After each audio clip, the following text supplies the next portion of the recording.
Welcome to the Dogger Pass podcast. I'm your host, Dan Tom, at Dan Tom MMA, analyst whose work you can find over at places like MMA Junkie as well as Home of Fight. But right here on this show, the Dogger Pass podcast, we break down high-level MMA. That's what we're going to do here tonight. Whenever you're listening to this, hopefully it's before the fight. And, well, hopefully, yes, I do check box. I got my co-host with the mostest over here, Madlab Mike at Madlab MMA. You can also find him at themadlabmma.com. What's going on, Mike? What's up, dude? What's going on? How's your week? You know, I'm pushing through, man. As far as the MMA goes, though, you know, I believe we both came off with some dubs, which we'll get to, and you know, do our little brief recap action. But man, you know, this machine never stops, in or out of the cage. So here, happy to be here, and hopefully we can make some more good, make some more positive, whether that's positive money, positive memories, positive entertainment. We got UFC 318 this weekend, Mike. Yeah, man, I'm psyched. Last week, good card. Had a controversial ending that we're going to obviously discuss. This week, I view the card as a violent card. I think there's going to be a lot of violence on this card, but I think it's going to be hard to really, for dog hunters, I think it's going to be a card that they're probably not going to, they're going to be a little disappointed. I think a lot of the people that are supposed to win probably win this week. So we'll see what happens. Yeah, we've been getting a lot of you know, I don't want to say, I mean, there's always landmines, but I'm talking about a lot of like minus 600s, right? And above, or minus 500s and above throughout these cards, where it's like, okay, is it a classic dog or pass, or is it let's just, you know, maybe stay away because the favorite, kind of like what you alluded to, even if you don't like it, you don't like the price, so on and so forth. That might not matter, right? MMA is a cruel bitch, as we know, and it may just happen anyways, man. So we will definitely get to that. But real quick, producer shout, of course, want to shout out our guy Dayton. You know, behind the scenes, been holding it down, doing a great job, by the way. Nothing against Dayton, but I also miss Jared as well. Who I wonder, Mike, maybe I scared him away by outing him with the with that you know, loading those garbage bags into his trunk talk. No, just kidding. We love Jared as well. So shout out to everybody behind the scenes. But yeah, as far as the recap go, we just closed out a UFC fight night. It was a UFC on ESPN 70, I believe, one of 3 titles. Of course, UFC Nashville, headlined by Derek Lewis versus Taliesin Teixeira. There is a couple, you know, other things that I, you know, just wanted to briefly touch on below the card as well. But you mentioned it off the top, Mike. We had a controversial ending. This was a weird one because I don't know if we could be cruel on each other. I feel like our consensus record still holds true, you know, as far as me and Mike taking over. Our consensus main events and as well as co-main events for the, you know, pay-per-views as well, this is a weird one. It's not a real true co-main event. We'll get to that. But our record is perfect. However, it was a heavyweight fight. It was a volatile one, and we ended up on opposite sides. So you know what? We decided to place the old shot bet. Of course, I lost the week before with the inaugural one. This week, I won, but albeit not without controversy, right? I missed the last 3 or 4 fights. I'll touch on that, not too in depth, but maybe I'll touch on that later. But like, I did go back and watch this fight, Mike, and we talked about it. And you know, spoiler alert, but even though we're on different sides, I feel like we had the same opinion, although, you know, the opinions are quite polarizing on the streets right now, right? Yeah, you know, this is a fight, like I said, you know, first of all, kudos to you. And second of all, I mean, right here, I got my McCollin. I'm going to do a shot at that. I got my father in studio today, so he's going to do a shot as well. So we're going to do 2 shots. I'll do a double for the bet and for Benji, the memory of Benji. But before we do that, I want to talk about that fight. Like, kudos for you for picking Derek Lewis. We said I was staying away from that fight. I told everyone I was completely staying away from that fight. But the crazy thing was I had such a good night leading up to it. Like, the boxing took a header for me, but from the UFC end, we pretty much hit every bet on my blueprint except for the Nate Landwehr fight. So I was going into that fight almost going to take a shot and bet it. I was like, you know, I might go against my entire constitution, and just because I'm up money, I might bet the fight. And something told me not to. I was like, just stick to your guns. Like, this is not a fight you want to bet. And sure enough, I would have been wrong because I was going to put a little bit of money on Teixeira, and I said, you know what, I'm not going to do it. I'm going to take my money. I'm going to take my winnings. I'm not going to be greedy, and I'm going to go away with my 2-point-something units or 2 units, whatever it was. So I did. But the controversy lies now where this is where you really see who's who in the industry, right? When you really see who knows what they're talking about and who doesn't. Now, it's okay to not agree with that decision to jump in and stop the fight. It is okay. You can say, yeah, it was a little bit premature. Like, you can say that. But the amount of people that are coming out saying it was the worst stoppage in UFC history, these are all people, guys, that had money on Teixeira. So when I came out and I was chiming into people saying, are you guys like out of your mind? I had to like break it down step by step for them. I was like, first of all, you know, you got to look at who's the one throwing the punches, who's the one behind the leverage. It's Derek Lewis. This guy can hurt you. This guy can change your life with one shot. So you're going to play a little bit more tentative a ball in that situation. Secondly, you clip the guy. He goes down. He is flattened out for a moment. He starts working his way back to his feet. He starts climbing the cage like Spider-Man on top of the fucking Empire State Building. And then they say, but he turned around. This is where like people it doesn't register in their mind. He's like, he turned around. He did not turn around. The only reason why he turned around is because Herzog stepped in. That's when he turned around. If he never stepped in, those punches would have kept going and going and going. So now they're saying, well, he wasn't out. But people don't understand there's a difference. You don't have to be out. You could be on Queer Street. Your legs can be gone. You could think you're in fucking, on Star Trek Enterprise. You don't have to be completely out cold to be fucking out. This guy was hurt. He was stunned. I think it was stopped maybe a little early, but it would have been stopped anyway. He was not turning around. Like, the only reason why he turned around was because, bro, I got screenshots of it. Herzog stepped in and then he turned around.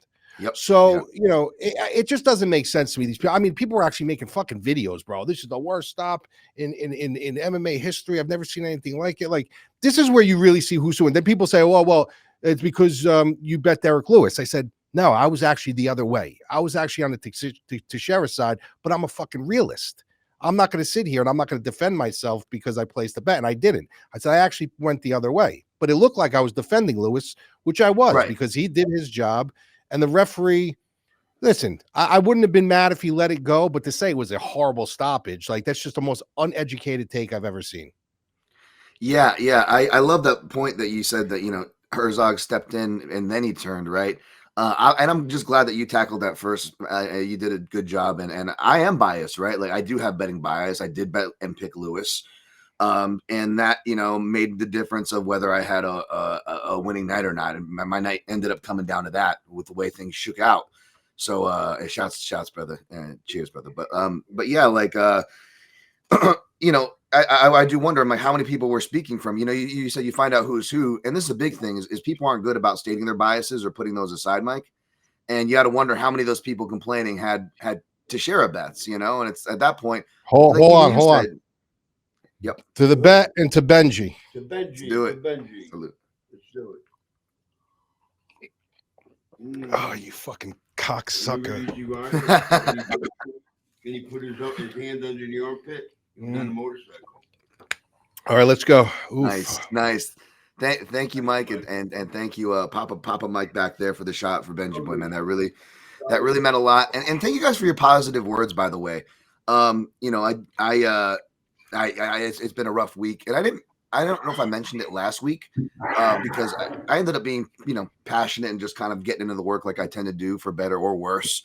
But I was going to throw a caveat, like, obviously I didn't, maybe do as much study or wasn't up to par as I was, or this or that.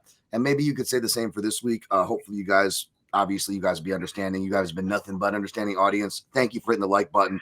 Thank you for all the positive comments, whether they were related to my dog or not, but it really did mean a lot. And last week was also as we press on, and I will say again, it was an awkward stoppage. It was awkward timing, the way it looked or whatever.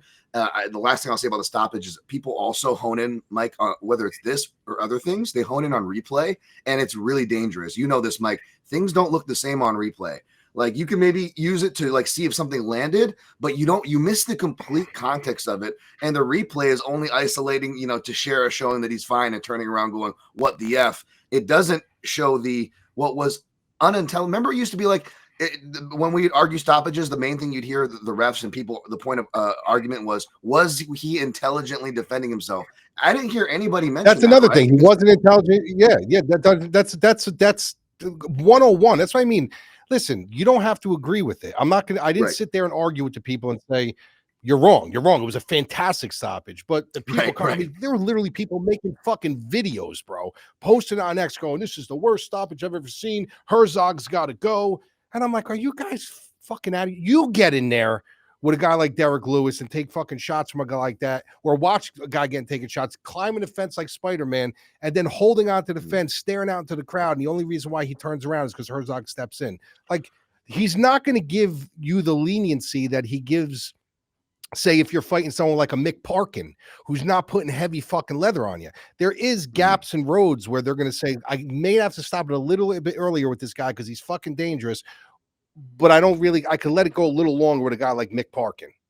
Yes, and I'll say Jason Herzog is one of the best refs. He's probably my favorite. He's one ref. of the best. And I say that as somebody who, by the way, I did get burned by an even worse earlier stoppage. I would argue the Jared Cannonier fight or whatever it was. I had a live bet. It was going the exact way. I got the number I wanted. I got burned on that. I also got burned on non-stoppages from Herzog. One of my biggest bets. I bet Zhang Wei Li inside the distance, and I had to watch her both choke out and knock out Yan Xiaonan twice at UFC 300. If you remember that. So again, like I will call it as it is, and I've been burned as well. But Herzog is one of the better refs out there for what it's worth. So I don't know if we should be calling for his head, but we did have the inaugural Benji Boy Play of the Week. You had a near perfect slate minus this, and it was going the way we thought. Right? It was, if Nate can survive, he's kind of like one of those guys like the Julian Arosas, where like, if they get knocked out, it's almost always in round one, minus like one time each now, it seems like, or twice now actually for Nate, counting that crucifix loss where he actually broke his hand. I forgot to mention that in our breakdown. Like, he wasn't even himself in that fight. And you see it, he comes out in this fight, against just as good, if not a better opponent, with a higher ceiling right now. And Nate looked better. He was actually using his jab, getting on it.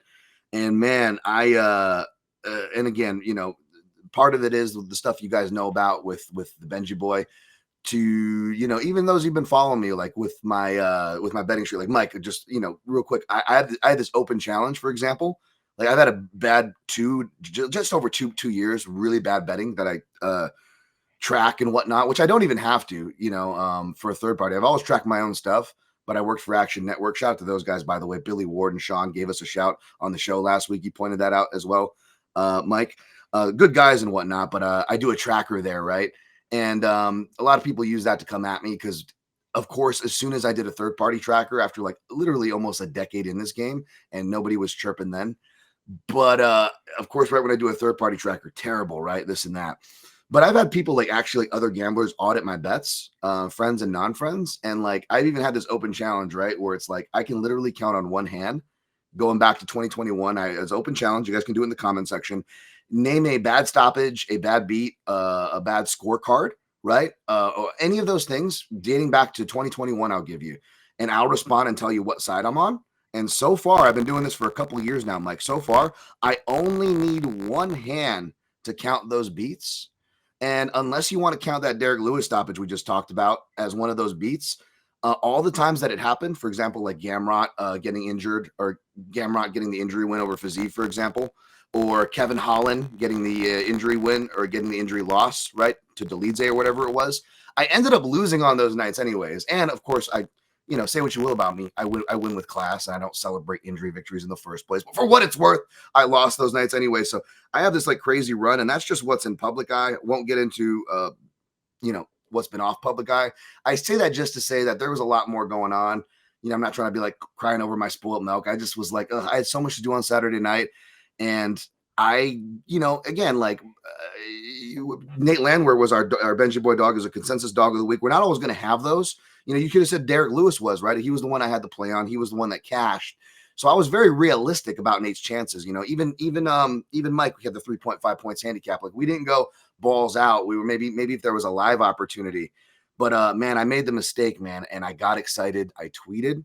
I know MMA gamblers do this all the time. They're like, I'm gonna cash all these bets, and they just talk shit, and half the shit goes right. Like me, it's like I'm like, I do my work. I'm uber respectful. And then the analysis will go exactly how it goes. And then I'll still get F. So I'm like always careful. And I made the mistake, Mike, and I tweeted, I'm like, oh, I think he's going to get it. Because we started the night hot with a round robin. Fatima Klein, we hit the biggest leg, first bet, first leg, first fight of the night, highest leg, right? A round 3 prop. Like, how often do round 3 finishes happen? See the Nate Landwehr fight, right? I didn't think it was going to happen twice in a night. That one just really, broke my spirit. So I went and did some house errands. I missed the Wonder Boy fight. Which was the last one I want to touch on before we move on to UFC 318. There was a lot of complaints on that one, Mike. How did you score that Wonderboy Bonfim fight before we move on? Yeah, first with the real quick with the Landwehr fight, that was actually the only bet I lost on the board with the blueprint. And I said coming into round 3 to my Discord, he's going to lose this fight. He's going to get caught. Because he was literally talking to the crowd. He was yelling at Charrier, and I said, he's going to lose focus. He's going to completely throw away his defensive weaponry.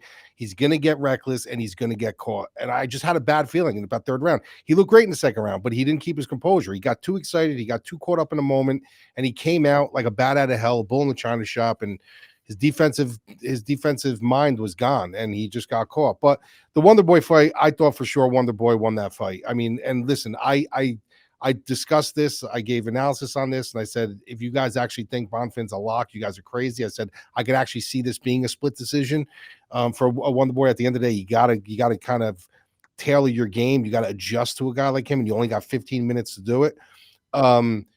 I think Wonder Boy won that fight. I do. I really believe that he won that fight. And it's not the first time I've seen Wonder Boy get screwed before. You know what I mean? The judges tend to not understand his style.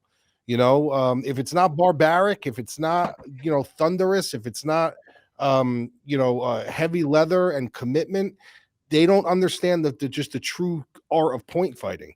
By the way, shout out to the guy who commented in YouTube saying that I was mirroring my video. Now you could actually see the Madlab boxing sign the real way. There we go. And if I can't give myself a shout, I will say, Mike, I said, and I laid out why. I didn't just say it, explaining the judging, and that there was going to be live splits for the fights that did go to split. And that was the case, whether they deserve to be a split or not. You get the split decisions in those kind of markets, right? So just want to point that out, folks, for you guys that have better access than I do. You guys can make some real money there. And if you follow me on the round robin, you probably just feel my variance pain or lack thereof. Why I hate that word, because man, I had the next fight in the next line was Mike Davis by sub, and if that would have hit, that would have paid about 3 to 5 units from the round robin alone. And then I also had a 2-legger, my little Homa Fight 2-legger. I like to do like 2 props pair together for like big odds, Mike. Hopefully like plus 2,000 odds even. And I did it wasn't quite that. It was like 1775. But it was Derek Lewis KO and Mike Davis sub. I mean, just the swings, bro. The swing was just brutal. That really irked me too. But we move on, and I can't complain too much because I ended up winning somehow. So not sure how that happened. But let's move on. We got a fight card. UFC 318 market 0, dude. Hopefully we'll be able to market more than that, of course. Card getting some criticism. Like I talk about, I can tap the sign every week with that op-ed that seems to piss off a lot of people in the MMA gambling community, but it is true. We can get quite some more top-heavy cards, but there are some, I would argue, some decent fights on this card throughout, and maybe even like 2 unofficial or maybe like 1 unofficial BMF fight aside from the one on the top. But the one on the top, of course, we got Max Holloway. It's weird to see him build first, being that Dustin Poirier is fighting in his hometown, the more tenured lightweight, the interim champ of the division, and the leader in their series at 2-0. But Max Holloway is the last to hold this imaginary belt, despite losing the last time we saw him. You guys get what I'm saying. Max Holloway minus 130. The comeback on Dustin Poirier plus 110. That's roughly what the opener was. The over total market, folks, 4.5 rounds for this 5-rounder, over 4.5 rounds, minus 170, under 4.5 rounds, plus 140, which means they're really not sure if it's going to go the distance or not. The market means, there's action kind of arguably coming in on both sides. So not sure how sure the market is on the side. Are you sure on a side in this fight, Mike? You know, when you look at this fight, I hate this Yeah. fight. I hate this fight for one reason, because I always say about, but only like there's not many people. I say it about Khabib, but I always say it about Dustin Poirier and Max Holloway. Never bet against these guys. Like, I will never bet against Dustin. I never bet against Max, even when people thought that Max was suffering from being punch drunk. And I was like, you guys are out of your mind. Like, how soon you guys forget how great this guy is. The same thing with Dustin. I always looked at him like this. As long as he's breathing, this guy's got a live dog of a chance, no matter who he's in there with. So that's why I hate it. But when you break this thing down from bare bones, you obviously know you got to pick somebody. And when I look, I think too many people are looking at the fact that these guys fought twice before. You got to look at when they fought. This wasn't a situation where they fought back to back to back, or back to back, and then they almost like Figueiredo and Moreno. It's not like that, where these guys can't really alter their styles all that much. They can make these minor adjustments and tweaks from fight to fight to make an adjustment from the last fight. But you're talking about 2012, 2019. You're talking about like way back. Like, these guys are different people, especially after the first fight. You could, if you want to add in the second fight a little bit, you can. But even then, that's 5-6 years. They're different people. You get older, you get wiser, your style starts changing. You don't want to take that much damage anymore. You've taken more damage at this point. So it's like, where do you go from here? And when I look at this fight, there's something about Max Holloway that he just, whenever you think, I know he's young, like he's very, very young. And if you look at the fights that he lost, they got him at the right time.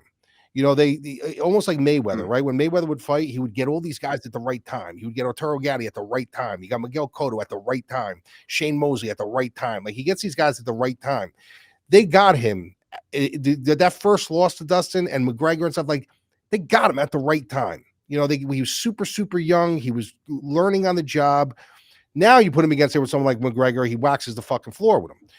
So when you look what Dustin did to him, and they fought once before. So when I look at this fight, it's just, whenever you start thinking, yeah, even though Max is young, he's been in wars, he's been maybe he's going to start losing. It seems like he just like surprises you again with another epic performance, with another high volume performance, with another masterclass, where Dustin comes out and he gives you what he gives you. But I got to be honest with you, as much as I love watching his boxing more, like, I love watching Dustin's boxing more. I just love the way he goes to the body. I love the way he stands in the pocket, how confident he is. When he doesn't shell up, he doesn't crouch over. He's got a very good, like he knows, like, if you want to sling with me, I'm going to sling with you. But I have seen him slow down a little bit. Where Max, it's like, give me another gear. Like, he's going to go into another gear. Now, when you look at this fight and you look at where it is, it's a hometown. Dana White said, we built this card for Dustin. We love Dustin. That's all fine and good, but Dana White can't get in the cage and fight for him.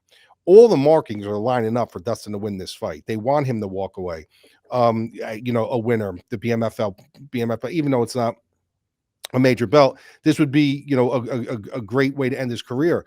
I'm willing to go out on a limb here and say, I don't think this is going to be his last fight. I don't think that he would ever walk away from a loss. I don't think he would end his storied career on a loss. I really believe that Max Holloway is going to beat him in this fight. I think Max is going to get one back here. And I think what's going to happen in this situation is that he's going to win. Dustin's going to take some time away. And I think he's going to start eating at him. Like, I can't go out on a loss. And he's going to come back and he's probably going to fight again. But I will say this about this fight. Very hard fight to bet. Very, very hard fight to bet. I can see it going both ways. Both of these guys are so super skilled. But if you're looking for a fucking circus bet, like if you're looking for a crazy circus bet, there's one thing that Dustin always wanted in his career. He always wanted to jump to Gilly. So I'm not saying he's going to do it. But there is a very good chance that he's so fascinated with this that just for shits and giggles, he might try to jump again. If he gets it, I don't know. I really don't know. I'm thinking this fight stays on the feet for 25 minutes, but I wouldn't be shocked if just for shits and giggles, his last hurrah at home, he tries to jump a Gilly, gets it, and walks off into the sunset. But my official pick is going to be Max Holloway. I'm going to say Max Holloway gets it done by decision. Wow. Okay. All right. I wonder, I know they have exact submission props that I'll sometimes take a degenerate shot on, but like, I wonder if there's like submission attempts over number, or like if you can get an exact submission attempt at some house. That would be crazy if you have that kind of a line. I don't think that exists though, but yeah, that would be. I mean, I would not be surprised to see him attempt it. Some stats real quick. Max Holloway 1-3 against UFC level southpaws. The win comes against Arnold Allen. 2 of those losses, of course, to Dustin Poirier. Obviously, one was the debut way back when. The other was, not short notice, but a shortened camp, which people forget, right? Plus 1,200. Plus 1,200. Wow. Okay, that's about what I would expect actually. Submission, just submission, just a straight submission is plus 1,200. Yeah. Wow. Yeah. I mean, Max is tough to submit, so that makes sense. I mean, and this fight's probably, mainly going to be standing. And in that, again, Max 1-3 against southpaws. Rematches, Max is 1-2 in rematches. Of course, he lost to Volkanovski, lost the last fight to Dustin Poirier. And the one win in that column was, of course, to Jose Aldo. That, too, was also an impromptu rematch, if you all remember correctly. Really still upset they made that, man. I wish they would have, rebooked Cub Swanson, Jose Aldo for the WEC rematch instead of that, putting Jose right back in there like that to take a beating. And then in trilogy fights, Max is 0-1. Of course, that's to Alexander Volkanovski.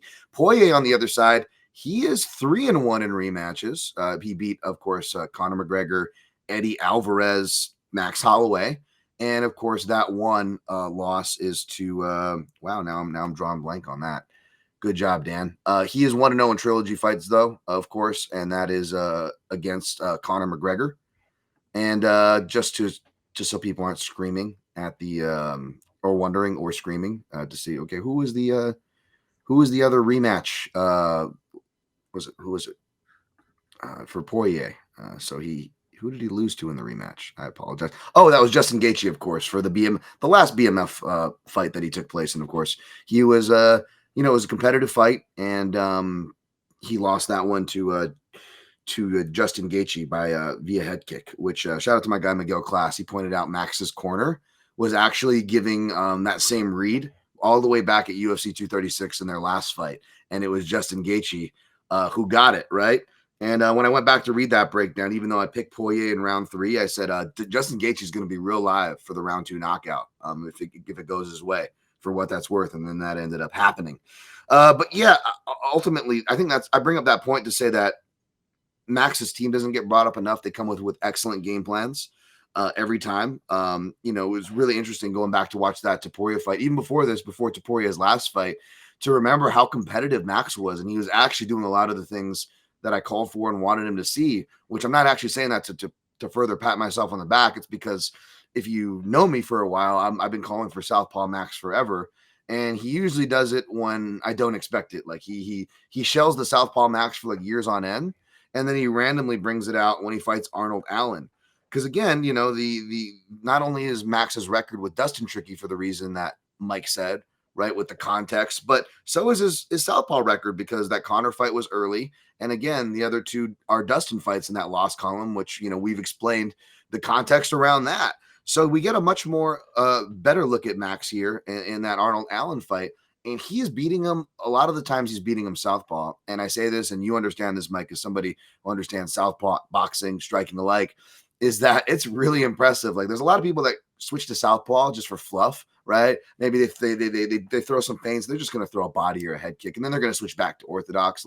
Or maybe they have really good offense, but the defense is not as good. There's so much layers to it. Max actually showed offensive to defensive layers and being able to extend exchanges in that stance, which is super impressive. He basically out southpaw to southpaw for some portions of that fight, along with his other normal tactics that really, weren't on display because Max wasn't the fighter that he was. And I've seen other people make this point, and I don't think it's incorrect, because if you go back and read my last couple of Max Holloway breakdowns, especially the one before Gaethje, where I justified my pick of Max Holloway over Justin Gaethje, was that he's actually getting better.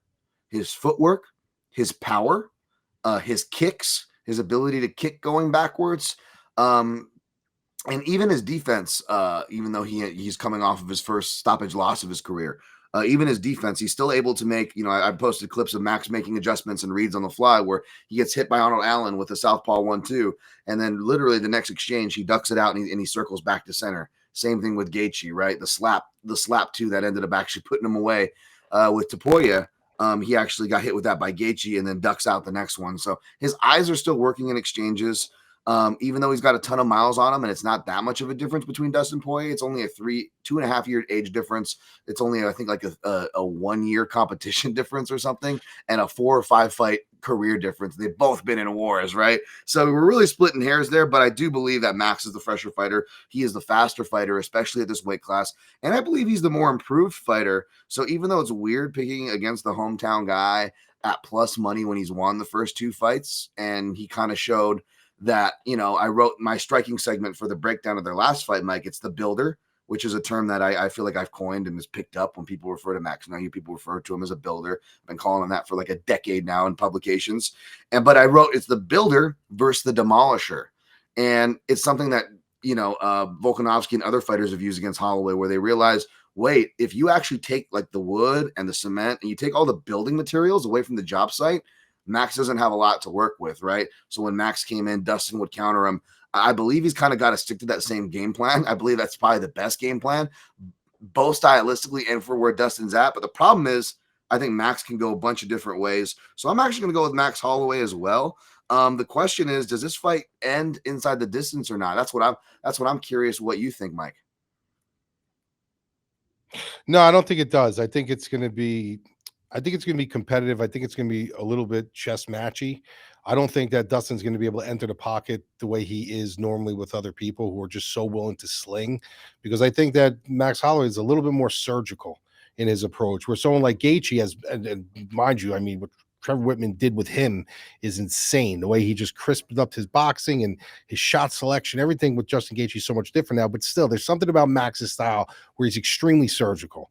And I don't think you just can crash the pocket with him. I don't think you just like go into the phone booth, close the fucking door, and start slinging. You got to play surgeon back a little bit. You got to be a little bit surgical back.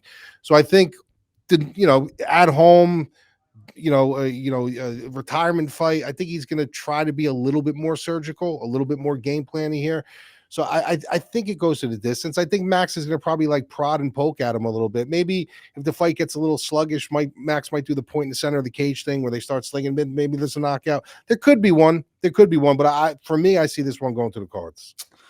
Yeah, interesting. I was thinking about putting a fight doesn't go to the decision at plus money in a layered round robin leg. Shout out to CJ Saftik in the PRP. I'm gonna do just a single layer that I got, but I was thinking like, do I? And by the way, the single layer is only like 3 legs, so it's real pussy shit. This is not comparing it to the PRP or anything like that. But I do have a layered parlay in store for you guys. What I'm trying to say, and part of me wanted to get cheeky with that and like add a small plus money one at the end of that. I'm like, do I maybe just throw a little violence bet, as the MMA gamblers love to say, right? Because I really want to stay away from this fight. I hate this fight and I love this fight, if that makes sense, Mike. Right? Like I want to enjoy it. I don't really want to bet this fight, like you said. Let me ask you a question before we go to the next fight. Let me ask you a question. Do you agree with me or do you not agree with me if Dustin loses this fight, eventually he comes back for one more to try to get a W on a walkout? Or do you think he just calls it quits and leaves on a loss? I do think he calls it quits UFC wise, but would I be surprised to see him come back and beat KFC, or maybe even in like UFC's getting real desperate because they haven't fixed their problem as far as stars and stuff, and they offer him some kind of comeback fight? No, I'm not saying the UFC. I'm saying him. He loses. Say he gets knocked out.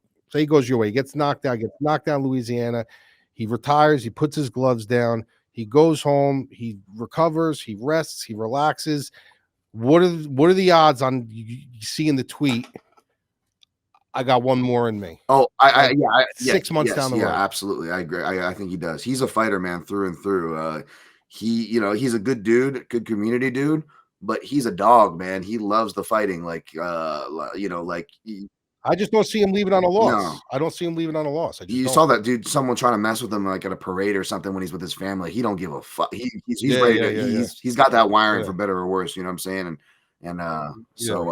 If he feels like it, I wouldn't be surprised, and I just hope it's that over, BJ Penn in front of the lava shack. We don't need any more of that. So, Yeah. Jesus, sorry to Yeah, bring up that dour note, but let's go to the co-main event. I mean, this has got to be. I joked and said co-main events died in the ESPN era as far as like fight nights go. They weren't really trying, but like we got Paulo Costa up plus 200. They're bringing him. They're dusting him off out of the closet, and Roman Kopylov. Russian Chase Hooper minus 250. Totals on this one, Mike, over 2.5 rounds, minus 200, under 2.5 rounds, plus 160.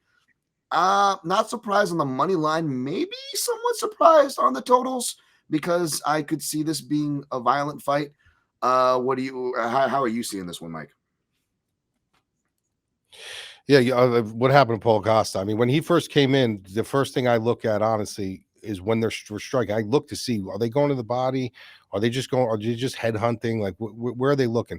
One thing about Paulo Costa, man, like, say what you will about him, but when he's locked in and he's in a fight and he knows he's in a fight and in an entertaining fight, the guy knows how to work the body. Yep.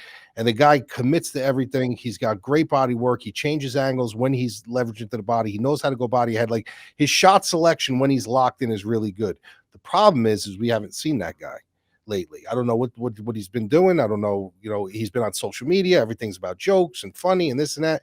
And it's a shame because the guy's super marketable. Guys, I was actually showing my father videos last night. We were watching Embedded and stuff. And he even said, holy shit, look at this fucking guy. I mean, great physique, good power. He's got the skill. But there's something he's not, it's almost like you got to question his commitment. You got to question his commitment a little bit. And Kopylov is very, very grossly underrated, in my eyes. And I think that what he needs to do in this fight is he needs to stay away from the chaos. He needs to stay away from, Costa being the bully. And just, again, I'm going to use the word again. He's surgically just got to pick and choose his spots. Costa's extremely durable. The guy's got a very good chin. We've questioned his cardio a few times, and he seemed to last. He kind of motor through it, even though at times he does look gas. He motors through it, but I don't know. I have a hard time believing Kopylov's going to knock him out. And then I think, well, maybe he could blindside him with a shot and maybe do it. But I don't see Kopylov losing this fight unless he gets sloppy, unless he gets tired, and unless he gets caught. I don't think it's going to be something like strategic or something set up that Costa's going to catch him with. I think he's a little too smart for that. I think he's a little too patient for that. I think he's a little bit too technical for that. So when I look around the whole spectrum of how this fight's going to go down, I just think if Kopylov picks and chooses his spots right, he could probably chew him up for 15 minutes. So I'm going Kopylov by decision. Interesting. I think Kopylov is the side. I'm just not sure. I want to wait till I put my stamp in the ground and kind of how I see this fight going, because maybe the totals are enticing, right? At the end of the day, I will say I have Costa listed at 5-1 against UFC level southpaws, but I'm going over that now, and I feel like it might be 4-1 because you got Johnny Hendricks, Oluwale Bombos, who's like a switch stance, who lists himself southpaw, Gareth McClellan, South African southpaw, Yoel Romero 4, and then Luke Rockhold. Yeah, he is 5-1. I had him listed at 4-0.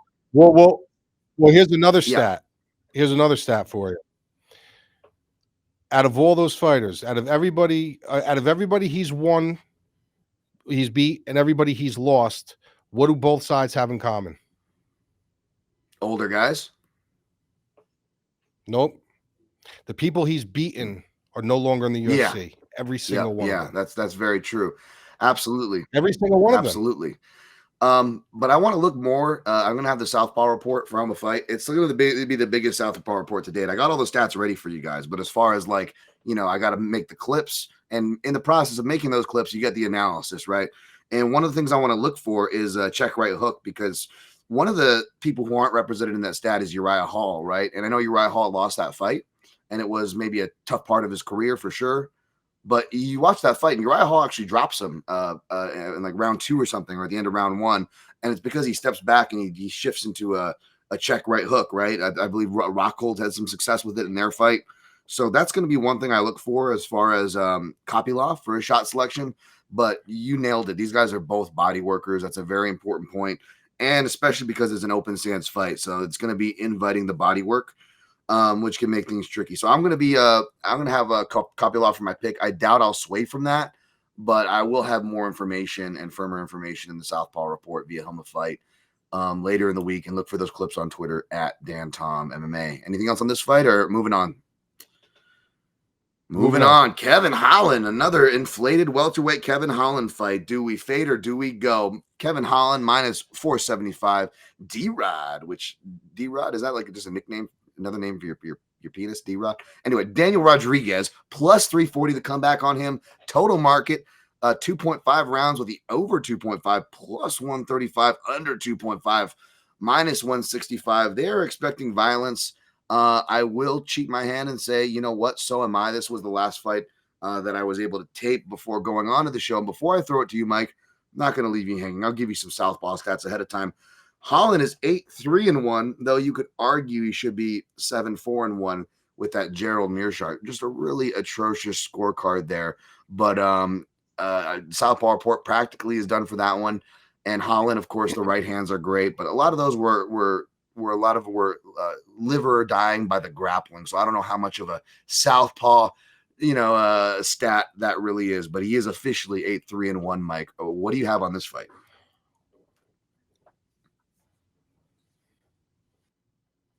Yeah, so with this fight, man, I got to be honest with you. Like, when you look at Kevin Holland, if you look at his resume, right? If you look at his, forget the name. If you just looked at the wins and losses in the resume, you could see a situation where the UFC would say, "I'm going to part ways with this guy." Like, he's just not.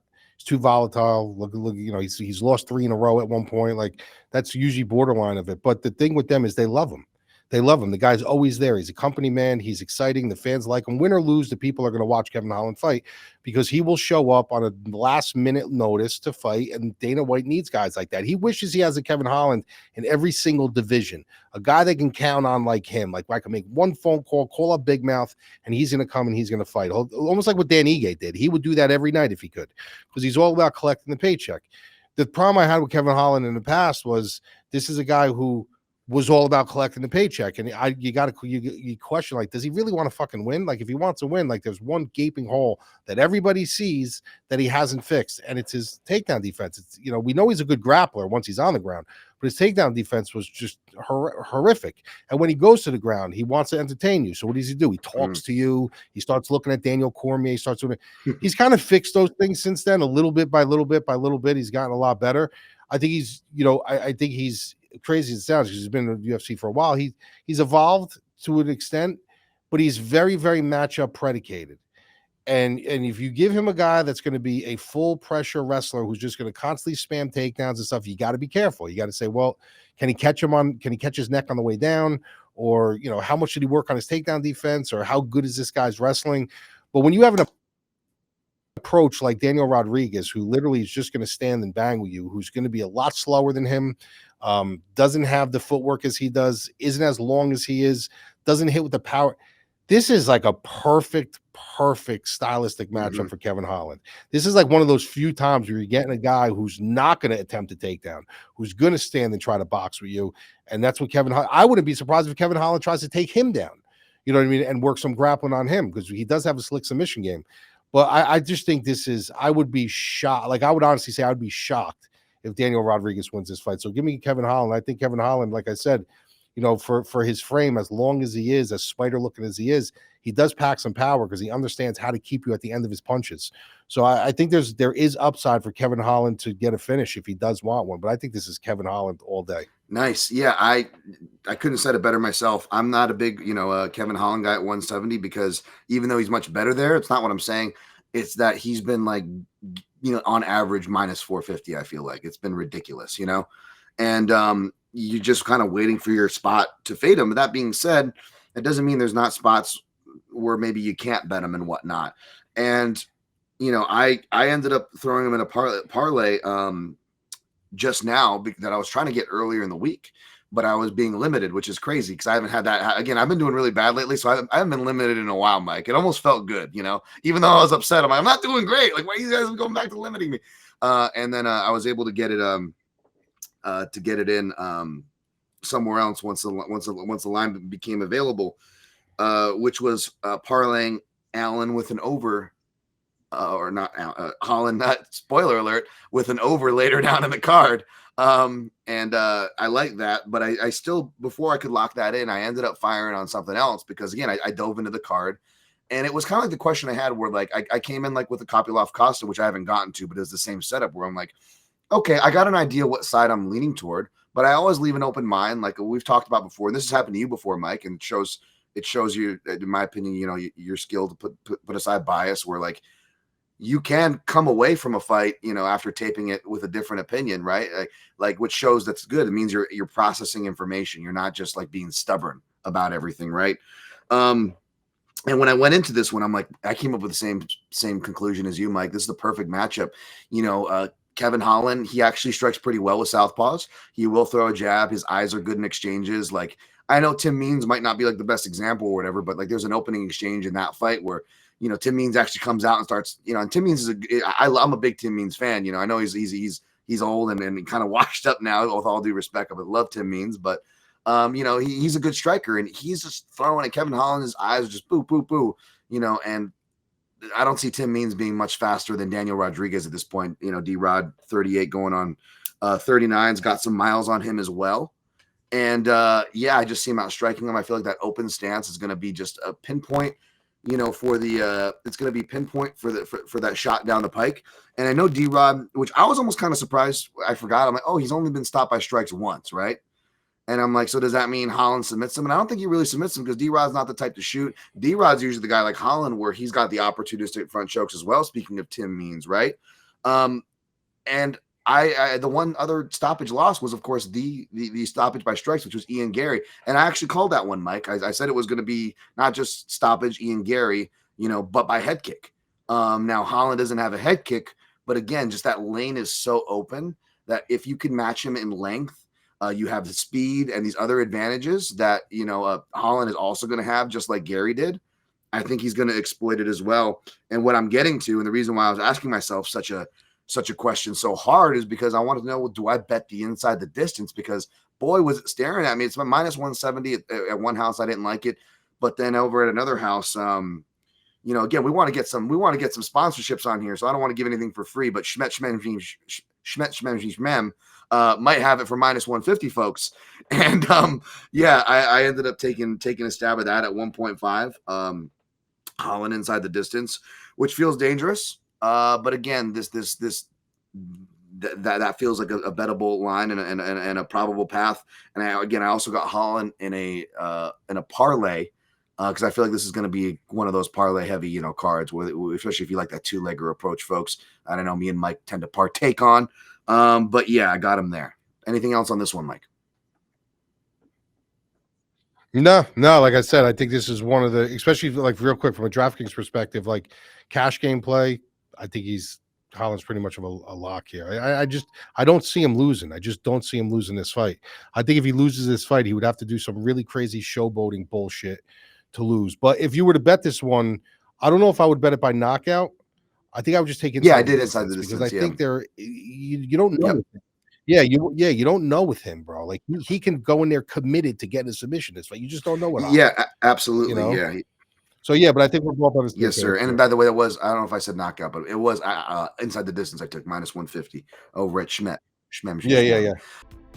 There's a reason why you demand the best information, just like there's a reason why Morgan & Morgan is America's largest injury law firm. For over 35 years, Morgan & Morgan has been fighting for the people, just like you and I. They have over 100 offices and more than 1,000 lawyers nationwide. When you hire the wrong law firm, you may be beat before you start. All law firms are not the same. If you're ever injured, you can check out Morgan & Morgan. Their fee is free unless they win. For more information, go to forthepeople.com/doggerpass or dial #law, #529 from your cell phone. That's FOR thepeople.com/doggerpass or #law, #529 from your cell. This is a paid advertisement. Speaking of potential parlay pieces, there we go. Speaking of potential parlay pieces, I'm curious where you ended up on this one. We got Dan Ige minus 220 against Patricio Pitbull plus 340. Totals are set 2.5 rounds, over 2.5 minus 275, under 2.5 plus 215. Man, this is a real interesting fight here. I'm a fan of both fighters. I feel like both fighters, to differing degrees, maybe don't get the respect they deserve, because I was like, this could be like an unofficial BMF fight, if you will, too, if you have to make one for 145 with Pitbull's long tenured resume outside the UFC that still deserves respect, or Dan Igue's reputation that he's built inside the UFC as an anywhere, anytime type of dude. Where do you stand on this one, Mike? So this is funny too, because when he fought Yair, I picked Yair, and the crazy thing was a lot of people don't know how good Pitbull really is and was. Like, because a lot of people, if you talk to them, they're like, do you watch UFC? They don't say, do you watch MMA? They're like, you watch UFC? Because everything else is white noise to them. They have no idea. Just like when Michael Chandler came in, even though Michael Chandler's record hasn't been great, when Michael Chandler came in to fight Dan Hooker, I was all over Michael Chandler. People were like, Dan Hooker's going to kill him. I was like, these people have no idea who Michael Chandler is. Like, they're thinking he just came from this regional circuit Bellator, and all of a sudden he's a nobody. The same thing with Pitbull. People don't really know how good this guy is and was. So but I picked Yair because I figured there was just so much involved in this fight for him. He's on now the King of King stages. He's getting all the media attention. It's completely different than the little brother Bellator. He's in the spotlight now. And not only the media and the pressure of, finally debuting in the UFC, but now he's got to deal with a guy who you have to figure out. Like, they didn't really do him any favors with this fight by giving him Yair. Yair's not a straightforward guy. He's very, off kilter, linear and stuff like that. It's almost like fun to fighting a guy like Wonder Boy. You got to figure him out. The best way I was thinking about this too the other day when I was breaking this fight down. I was thinking about Prince Nassim, because you brought up Prince Nassim in a show not too long ago. So Prince Nassim, when you watch him fight in boxing, if you guys don't know who he wasn't like this technical guy. He was actually goofy to watch. You almost thought like he was a comedian in there. But these guys who were so technical just couldn't figure him out, because he was always dancing all over the place, hands down, doing like the icky shuffle, snapping at you, running away. And then the blueprint was out. They finally realized the way I think it was Barrera who did it. The way you just got to bull hone this guy, and you got to put it on him and forget his footwork. You may eat one or two, but you're going to land one, and you're going to be able to drop this guy. And the blueprint was out on him. Patricio came in and he fights Yair, and Yair kind of did that to him. He kind of just like showboated around him, used all these like linear movements, and couldn't kind of figure him out. And he had a really bad showing. And when I left that fight, not that I was there, but when that fight ended, I go, I cannot wait to bet Pitbull in the next fight, because now people are going to be really down on this guy. Because they don't know who he is. They don't know how good he really is. He had a bad showing. I think it was a culmination of it. I cannot wait. What did they do? They don't do him any justice. They give him Dan Ige. And I'm like, that's the wrong guy to give him to try to get his back against the wall, off the wall. If you're trying to build him up a little bit for what's left in his career, you don't want to take him on an L and give him the fucking Dan Ige. So is he a little bit more traditional? Yeah. Does he have a more traditional boxing style? Yeah.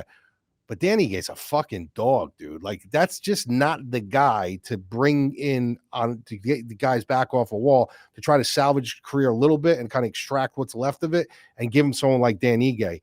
So when I look at this fight, I think you're going to see a much better Pitbull, a much more prepared Pitbull. You might see elements of his game that he didn't even think about showing against Yair, because he didn't have the opportunity to kind of showcase it, because Yair a lot of times doesn't allow you to. I still don't think it's going to be enough, though. I just think punch for punch, volume for volume, skill for skill, I think he's very good. I still think he's very good. But you got to be a certain guy to beat Dan Ige. And I'm not saying Dan Ige is no championship medal guy, but when you sign a contract to fight Dan Ige, just like you did back in the day with Jim Miller, you knew you were signing to fucking get into a fist fight. He's durable. He's got underrated grappling. He's got very good striking. He's got very underrated power. I just think he's going to be a tough pill to swallow for Pitbull here. So I'm going with Ige in this one. Great breakdown. By the way, this fight should be up above the Kevin Holland, Daniel Rodriguez fight. Why are they stacking pretty much two 185 fights together? Because Holland's a former 185er and Daniel Rodriguez isn't a welterweight. He's part of the jank-weight division. But yeah, this is an important fight. This is that's a great breakdown. I was with you because I was like, yeah, they don't know who Pitbull is. But after talking to Dan Ige, I was like, man, Dan Ige was not resting. Not that he's one to rest off his laurels. Not that he's one that isn't work hard. That shouldn't surprise anybody. But, not in my last interview, which has been going around recently. I interviewed him last week. But the one before that, post his Sean Woodson victory, the dude was right back in the gym, right back to work, man. And he and his team both were eyeballing Patricio Pitbull in particular. And because it's for that reason. It's because they know it's a good matchup, kind of alluding to what you were saying, Mike. Like, they knew it was a good matchup. And when you have a guy like, Eric Nixick strategizing back there, and you got a guy like Pitbull who's got a lot of film to strategize from, you can count that they're going to be well prepared. And even though I agree with what you're saying is like, yeah, Pitbull's going to come in better, probably going to come in more aggressive. You're going to get more of a fight from him, and you're getting him, at a nice dog number if you want to back him, right? But here's the thing. It's like, if he gets aggressive, that actually makes it worse, because you look at the last legend fight where I was pretty bullish on Dan Ige. It's probably my bias. Too much too soon, right? He went against the Korean Zombie I'm referencing years ago. And it was like the Korean Zombie's last good performance that he had in him, right? And Korean Zombie, very similar in a sense to Pitbull, in a sense, very well-rounded and excellent countering, like really underrated wrestling, but a lot of it is countering, right? And Ige was still in this heavy pressure phase where he kind of, since then evolved. And I talked to him about this, where he's taken stuff like guys from Volkanovski who have a similar stature, long reach, but short and stout. And he's proven that, I can outfight and I can counter out and fight on the back foot when I need to as well. And that's how a lot of his knockouts have actually come. He's used pressure countering, which is smart, that Damon Jackson knockout, and maybe even that Sean Woodson knockout to an extent, right? So, but the point is his countering's gotten better. So if Pitbull looks to correct his performance, right, he's got to earn his money, paycheck, earn his stock. It's shit or get off the pot where his age is. Like, all these motivations are there for him to go. That actually might not be good for him against a guy like Dan Ige, who is doing not just his best work, but his knockout work off the counter. So I like Dan Ige big here. I know there's bias there, but I threw him in a parlay. In the layered parlay, the two-legger that I laid with Holland is actually might be my technically biggest bet on the card, next to a straight bet that we'll get to soon. But I did a layered parlay here with Ige and another fighter for plus money, and then there'll be a third bonus leg that will be a total that may or may not be the same total that I attached to the Holland parlay leg. If you're following along at home, a little layered action. I tend to layer my plays, which is why I do really bad or really good. But Dan, Mike, anything to say about the Dan Ige or Patricio Pitbull fight? Anything left to say? No. I think we both hit that pretty well. I don't think we disagreed on anything. No. Yeah, we'll see. Yeah, you're right. We will see. And so far. Actually, I do know one we're going to disagree on. But yeah, and again, I know for a fact. This might be a card where we don't end up with a consensus Benji Boy Dog of the Week, and I wouldn't be surprised, to be honest, right? So we will see. But moving on to the last fight of the main card, we got Michael Johnson, my main man. Shout out to anybody who knows the reference of the Three Kings movie. Michael Johnson plus 425. Daniel Zellhuber. I'll reference an older movie from perhaps we were growing up. Remember the Three Amigos, Mike? And they had the German guy. They had the German that comes to Mexico. Oh yeah. Ned. It's Ned Niederlande. Yeah, Niederlande. Did he stay in Germany, or did somebody that maybe Tim Kennedy was hunting related to Zellhuber? I'm not going to throw anything out. He was a god to me. I've watched every one of your movies, but nobody can be as quick as you. And then I've learned about movie tricks and trick photography. Great. I love it. I love that line. Like, I was so disappointed. It was like I was a young child. I was disappointed. It was so good. Shout out to any of the other. I really am that. Yeah. Yep. So I love using the Three Amigos gifts when they put Zellhuber on the Noche cards, but I probably won't be doing it just to go and make that joke, because I really don't feel like I'll have anything on this fight, to be honest. I don't disagree with who's favorite. It's a bit of a wide line, minus 650. Michael Johnson is an underdog I like. He's traditionally done well for me all the way back in the day at plus 300 or something. I took it against Edson Barbosa. The guy's been, Gleison Tebow. As much as I love Tebow, I took Michael Johnson as a big underdog there when he was initially making his improvements. So I got love for MJ. Don't get me wrong. I don't know if I can get to him here. Are you able to get to the dog here, Mike, or are you with the favorite?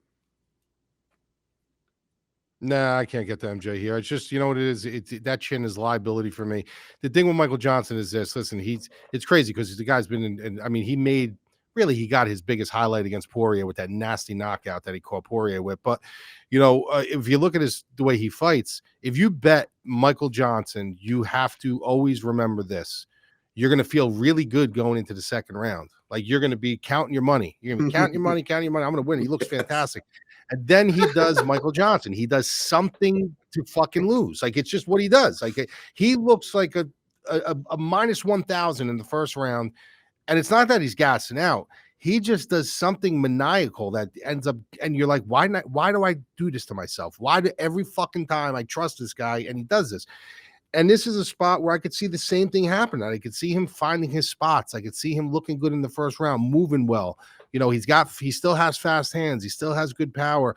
But then eventually Zellhuber's going to catch him with something, and the chin's going to expose itself. And I think Zellhuber gets a knockout. So I just can't get behind Michael Johnson. Dude, I've been there so many times with Michael Johnson. One of the most notable times where I was insane, I actually picked him against Khabib at UFC 205, bro.